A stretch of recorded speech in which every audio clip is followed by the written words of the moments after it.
Job's got the questions digging so sharp, peeling back layers, hitting the heart. Drop to podcast, blowing your mind. Every topic, one of a kind. Justin, hi, how's it going? Good, how are you? Good. Was that a Simpsons character I saw? Yeah, it was for a second. You're a Simpsons fan? Oh yeah, big time. What other, do you like the other animated shows like Family Guy and all that stuff? South Yeah, Park? I like Family Guy, I like South Park, I like Archer a lot. Yeah, I know there's more. Efforts for Family is pretty good. Bill Burr's great. So yeah. Yeah, I'm assuming you have to watch a lot of stuff like that when you're on the road, right? I mean, otherwise, that always makes me think of like the 80s stereotype, you know, so many people who got addicted to drugs. I feel like because they didn't have as many things to distract themselves, right? So yeah, adult cartoons are the new drugs on tour. Sure, I'll definitely go with that.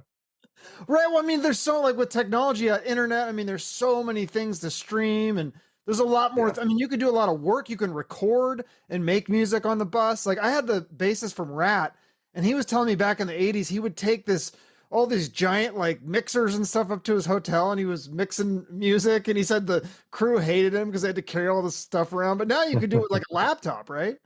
Yeah, you can fit everything in your pocket almost. It's crazy. Yeah. Is that how you guys made some of this album, right? Was sending files remotely because you're not all in the same city. Yeah, we did that a lot more on the previous two, though. On this one, we got together like the old days. We made a real effort to get together and jam in a room and try to come up with ideas kind of out of thin air. Oh, so they're not even bringing like a beat or a riff or anything, just coming up with it on the spot. Well, we had some of that too, but also if there's anything that we were just kind of feeling at the time, just coming up with stuff. Yeah, it sounds like it, from what I heard you in other interviews say, that it was really more of a collaborative effort, that everyone's kind of adding ideas. Because I think you said, was it who else? Somebody else in the band plays drums, so they would give you drum ideas. Was it Yeah, Adam. Adam? Yeah, sorry. Yeah, the guitar player. He also plays, so he would tell you things you could do differently on, and it's like things that you wouldn't have thought of. Yeah, we have different drummer brains. So we sort of approach playing the drums a little bit differently, which is great because when you put all that together, chances are you're going to stumble upon something that's going to work pretty well. Yeah, well, I mean, I think it works. I think this is something that there's some departure on this album, but obviously fans of Killswitch are going to love this. I mean, it's new music. It's heavy. You didn't do anything drastically. You didn't have bagpipes or anything crazy on the album, you know. But there's enough like things that make it kind of interesting, like the title track "Forever Aligned," which people can hear that now. It's available for streaming. It's got that really heavy opening and verse with kind of a melodic chorus. It's kind of switches it up a little bit. Yeah, I think that's a good kind of shrunk down version of what's going on in the album as a whole. You know, I think if you take that song and you expand it over another 9 songs, I think it's 10 songs total, then that kind of gives you a good idea of what the record's all about. So how did that one come together? Was that everyone kind of adding a piece, or was there, because it's almost like 3 different songs if you take the opening, the verse, and the chorus? I think that one was mostly riffs that Adam had that came together. I'm pretty sure that was mostly an Adam riff song.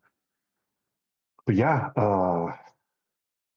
you know, that's kind of how it works. Like apart from just getting together and getting ideas, we all kind of bring stuff in. And even if somebody has something that sounds pretty much complete or it sounds like a full song, everybody's getting their pass through it. Everyone's getting all their opinions about what works and what doesn't work, or what could change or what doesn't change. And by the end of it, kind of the way it's always been, by the end of each song, everyone's had their input, you know, whether even if your input is just, yeah, that's great, don't touch a thing. it's going through everybody. Does it ever get heated? Like, do people get like, you know, is there a hill to die on with some of these songs where people say, no, it's got to be this way? And then if so, who gets the final say in that? Is it just a vote or manager? Or Most of the time it's a vote. There's 5 of us, so it's pretty easy. Even though a lot of times the votes, instead of a yes or no, the votes become I'll go with the majority, which kind of falls apart. Nobody votes. But for the most part, between the 5 of us, we can vote on things. But yeah, it doesn't get like some. It doesn't get too bad. Everyone trusts each other enough to know that if I'm not really feeling this, but the other 4 guys are, then I'm probably wrong, and I'll go with them. Yeah. Was there anything crazy that was rejected? Either an idea like a cover, like let's cover this song, or let's do something like really out of there, like maybe not bagpipes, but maybe something where synths or keyboards, and that was just rejected. I don't think so. Not that I can, not that I can remember. We made Jesse do a lot of rewrites. That's about the most rejecting that happens. If he sends Oh, in some lyrics and vocal stuff, and we just make him that. Nah, do that again.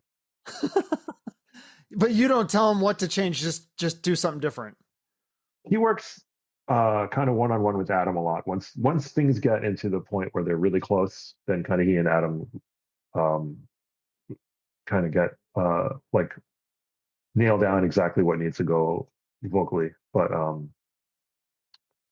yeah, sometimes it just doesn't sound right, or like a part doesn't sound right, or whatever. And we just try, keep trying again. But we do that with everything, not just vocals, like with all the parts. So that's what we try to get the best version by the end. That's kind of the process that we use for it.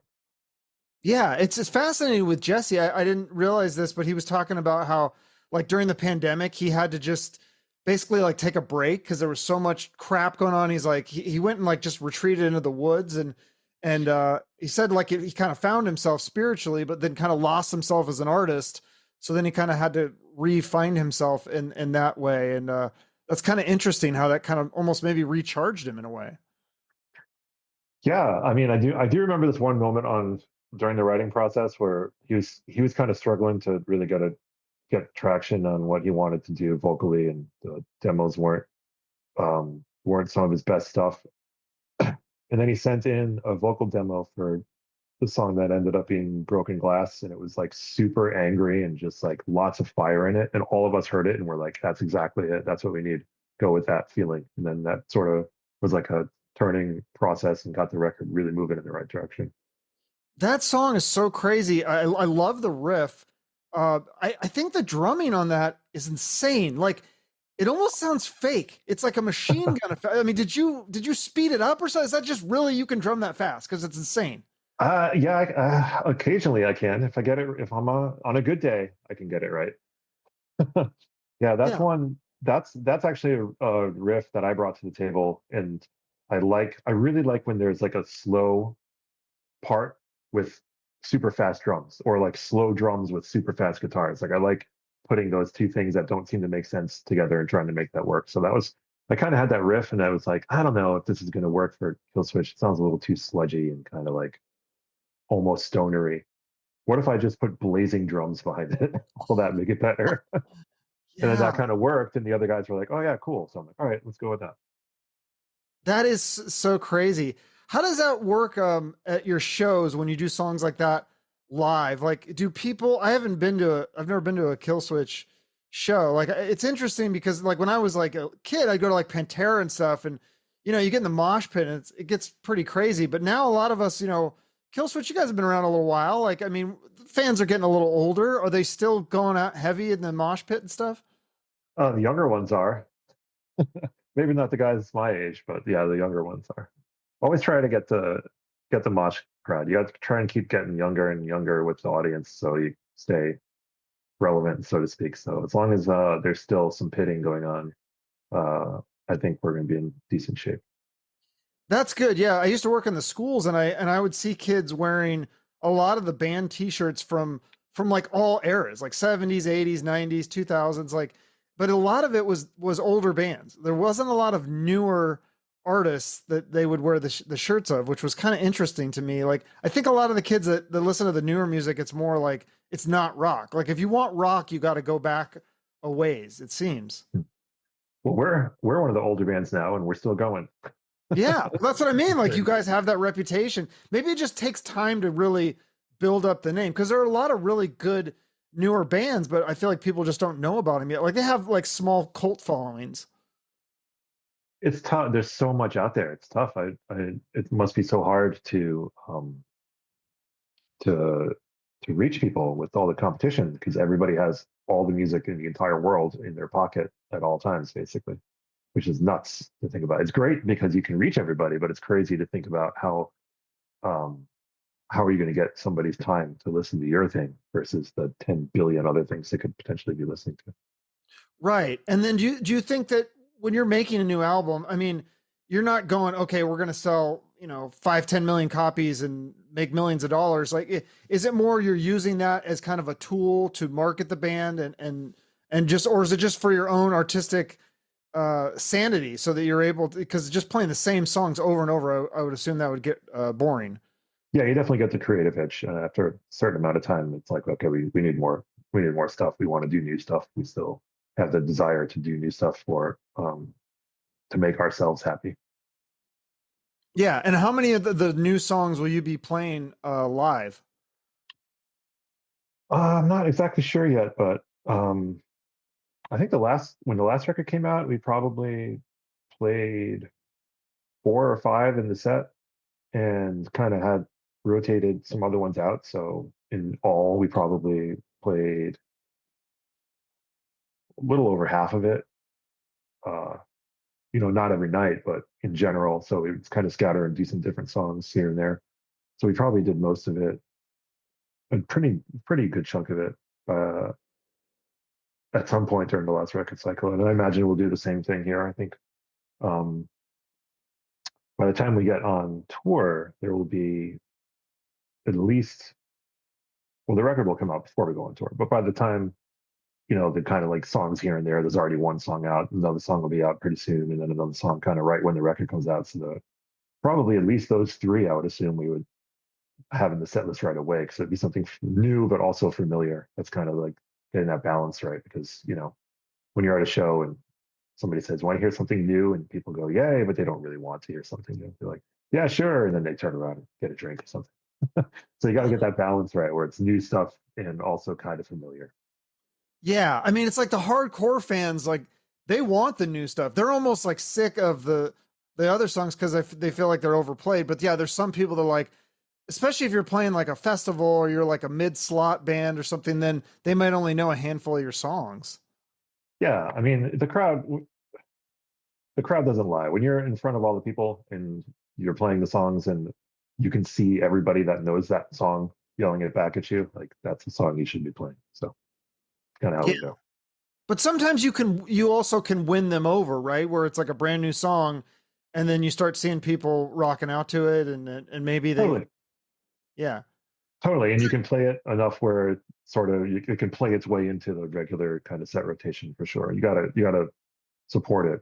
Um, that's basically what supporting an album is, putting stuff out there and seeing how the reaction is. Yeah. No, I mean, there's so many great songs on this one. Abandon Us. That's the opening track. And I feel like that kind of it's heavy. It's almost what I would say like kind of like an 80s tinge in the guitars. Is it with a modern twist in the chorus and vocals? Would you agree with that? Like is a little bit of an 80s influence? 80s like thrash kind of. Yeah, yeah. Just 80s kind of metally, like that. Kind of like I feel like it's like what do you call the Flying V guitar? So it sounded kind of Yeah, like yeah. a little bit like that. Yeah, I think one thing we always try to have is riff-based guitar playing, like that's what we all love. That's what we all started listening to and got us into metal, like riffs, guitar riffs, chuggy guitar riffs, da da da da da da da da riffs, So we try to keep that all the time. Yeah. And then like because Where It Dies, that's another one that's a really good solid riff. And then it's also got a really awesome solo. I'm assuming that's a song that Adam came up with as well. He showed us that part and figured it was going to be too heavy for us to think it was going to work in a kill switch setting, but we all loved it. And I think that's a good example of one of the ones where we kind of, I mean, it sounds like us, but it sounds like us branching out like a little bit because it's very almost bordering on kind of death metal-y in the beginning. And then the middle bridgey part kind of has some black metal chords in it, gives it that kind of vibe a little bit. So, yeah, that's a pretty cool pretty cool example of what we're kind of the way our sound grew a little bit on this record. I would say that I would point to that song.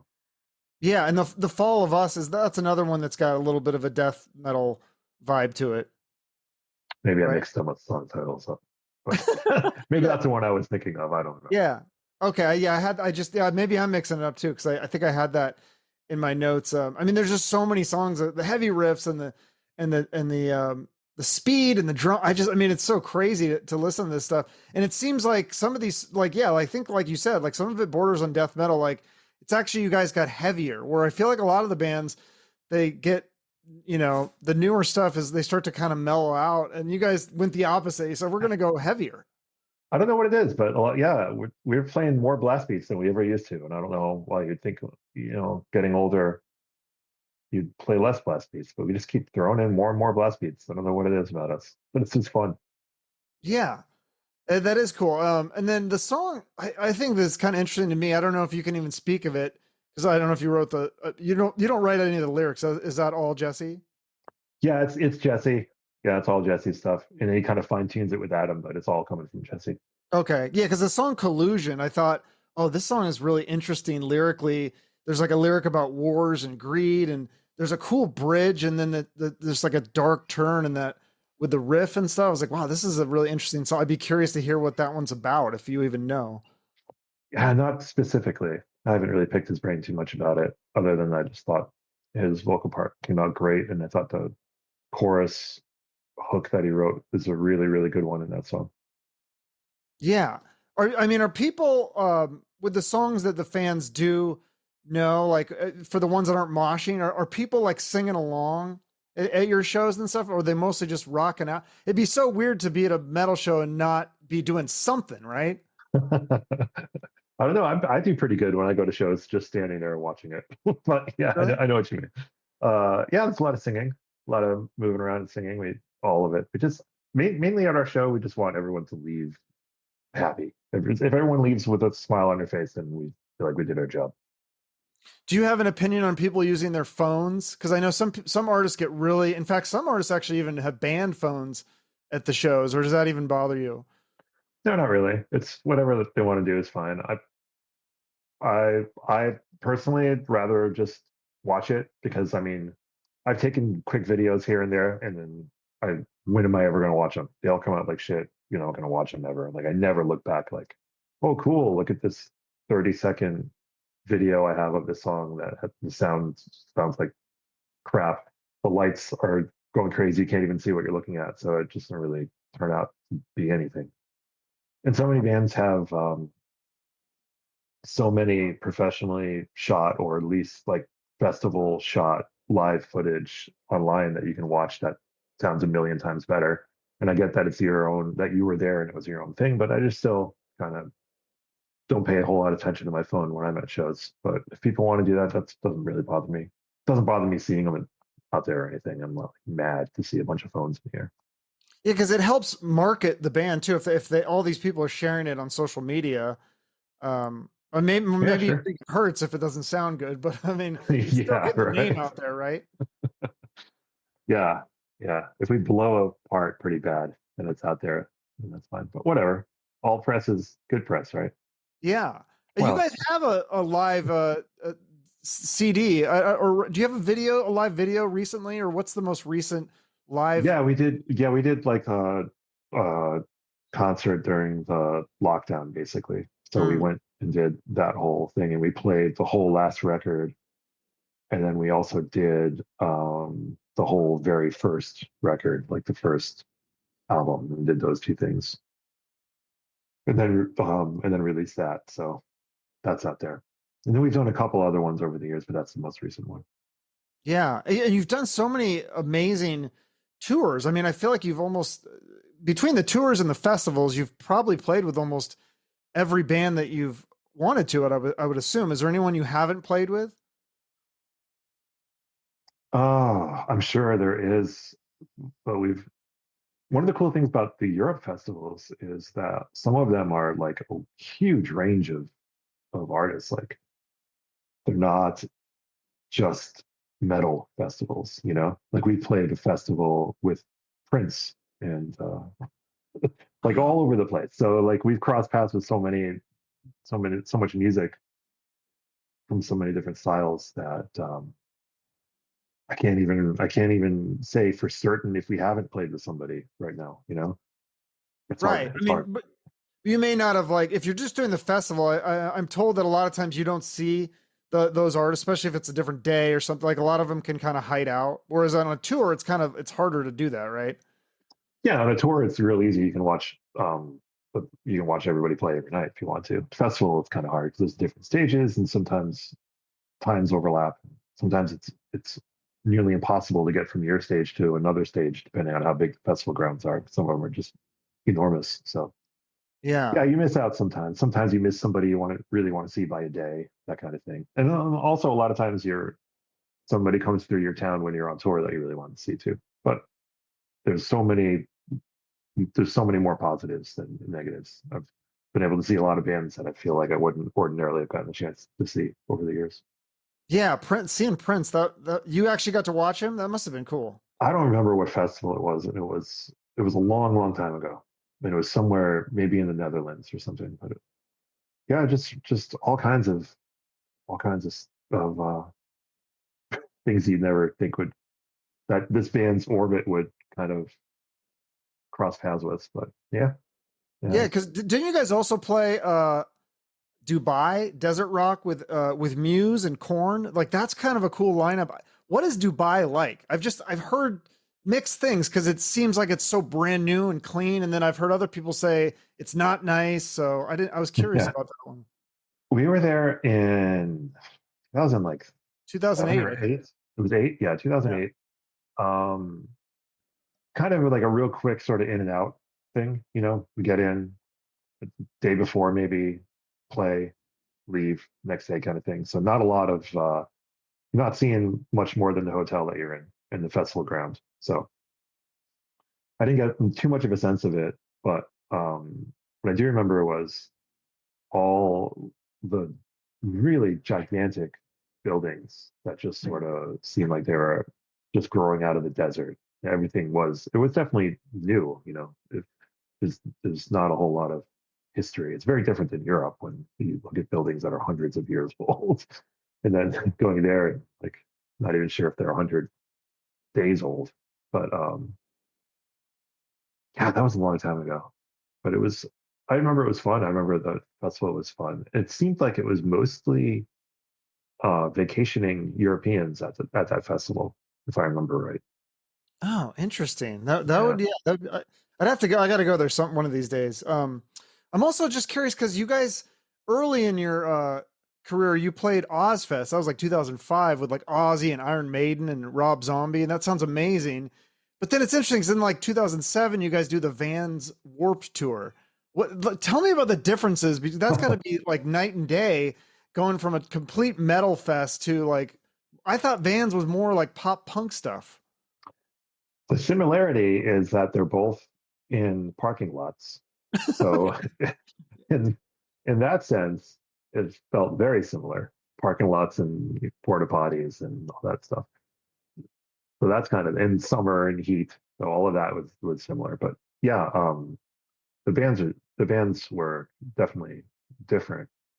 Although I think Warped Tour, at least for a few years before we did it, and then I think pretty much for the rest of it, they would have a lot of a lot of punk bands and a lot of pop punk bands, a lot of ska bands and everything, but they would have a few heavier bands on it most of the time.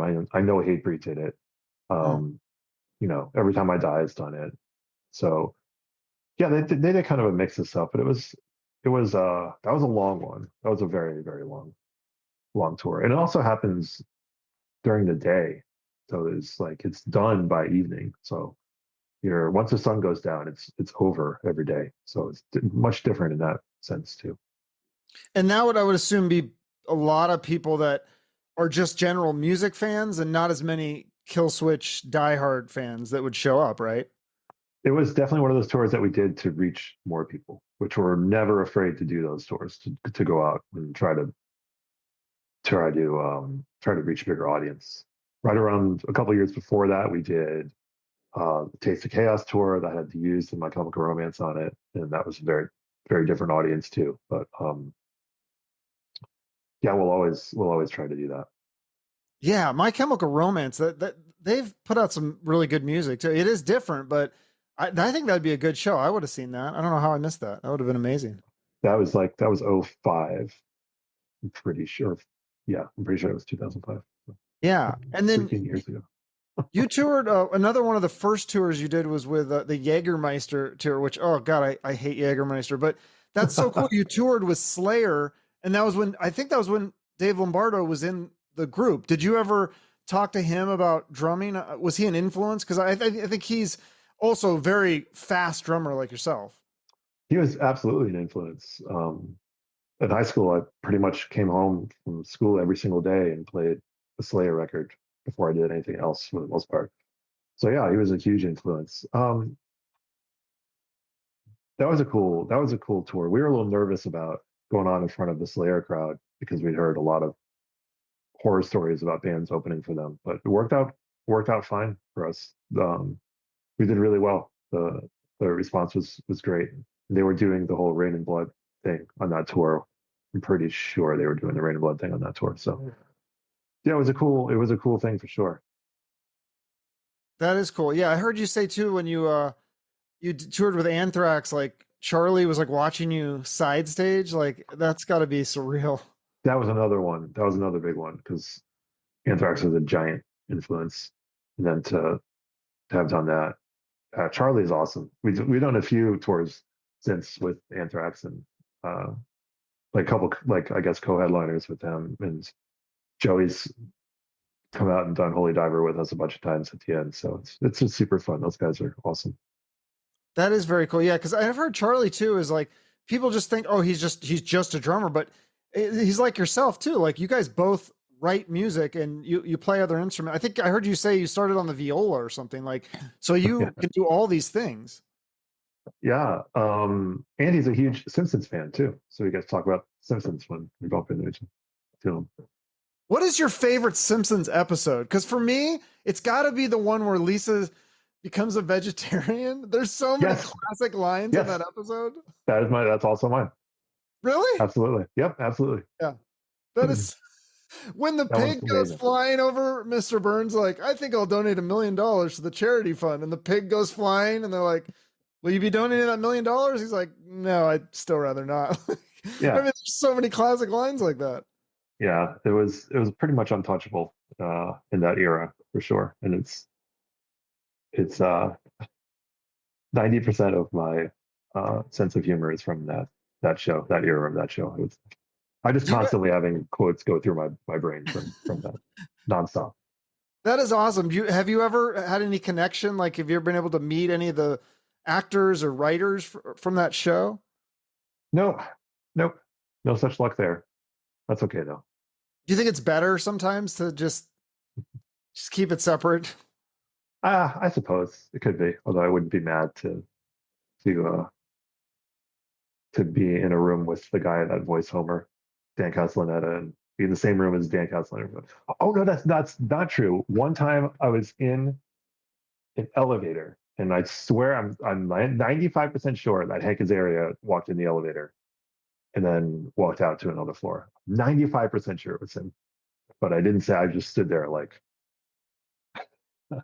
So that's Wow. probably the closest that it was. I don't remember where or anything about it. Almost positive it was Hank Azaria. That's so crazy. I mean, you must have met a lot of these people that you're a fan of. I mean, like we mentioned Charlie and Dave Lombardo. Is there anyone you haven't met it musically that you're a fan of that is on your bucket list? Bucket list, huh? Um, I don't know. I mean, we have bumped into a bunch of people. I don't know. I don't know what I would really say to people that I would meet. So I'm not like really dying to go meet somebody because I feel like I don't even know what I would talk about at all. Just, hi, you're great, and then that's kind of it. That's all I Yeah. got. So I'm all right. Well, what about when you're on the other end of that? I mean, obviously you're in this huge metal band. You guys have a huge following. there must be a lot of fans that want to meet you, want a picture with you, want to talk about drumming with you. Is that awkward for you? Because I know I heard Jesse say that was when it took him time to get used to that. When people like recognizing him and asking for pictures and stuff, it was a little awkward. Yeah, he gets that singer interest. Drummers, nobody knows what drummer looks like, so easy. Really? I can just float around and everything's fine. Jesse just gets That's nabbed too all the bad, time. man. Because I love drummers. I like I said, Dave Lombardo, like yourself. Like I mean, the drumming on this album. If people can't respect the drums on this album, like I don't know what to tell them. Like they're not listening to the music because the drums. I mean, the things that you do that. I feel like isn't that really hard to drum as fast and as heavy and as hard as you do? It's very hard for me to do it. Yes. It's very difficult. Thank you very much. But you'd never know it's hard by all the videos on the internet of all the kids these days playing blast beats at like 260 and just ho-hum ripping crazy fast stuff. That looks nuts to me. But yes, it is difficult to do.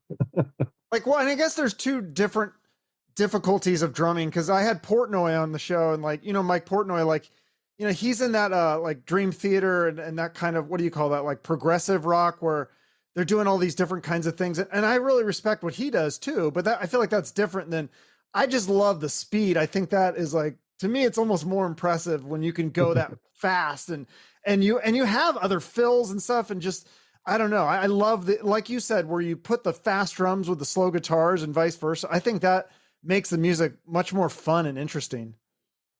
Thanks. Yeah, it's fun. It is fun to go fast, for sure. Can't say it's not. Absolutely. Well, cool. The album, when do we have the date on? I know like I said, Forever Aligned, the title track is out now. You said more singles are coming out. The record's actually called This Consequence is the name of the record. So it's yeah. Okay. It's out February 21st. 21st. Okay. And then I think your tour starts March 5th or something like that. It's in March. Something like that. First week of March. Yep. Yeah. And is it I think it's just you guys, right? There's no co-headlining. I don't even see an opening band listed. No, there are. It's Kubla Khan is on it, Fit for a King, and Frozen Soul are on it. Oh, okay. So that's a nice little package then. And, full bill of heaviness for sure. That's going to be fun. And is it the tour dates final, or are you going to be adding more? You think that specific tour is final, and there's a lot more going on the rest of the year that's still getting hammered out with different bands in different places and everything. So if that particular one isn't going to a place people want it to go to, like everyone just always says, come play at my house, come play at my house. Maybe the next one will. So just keep your eyes out there, because now that the record's out, we're going to be on the road a lot. Yeah. And I always tell people, if you're really a fan, make it a trip, make it a road trip. I mean, you're going to be at least within driving distance of almost every city in the country. And if you're out of the country, then you make it a flying trip and make it a destination. So sure. I like that. Yeah. Well, thank you so much for doing this. Anything else that I missed that you want to promote?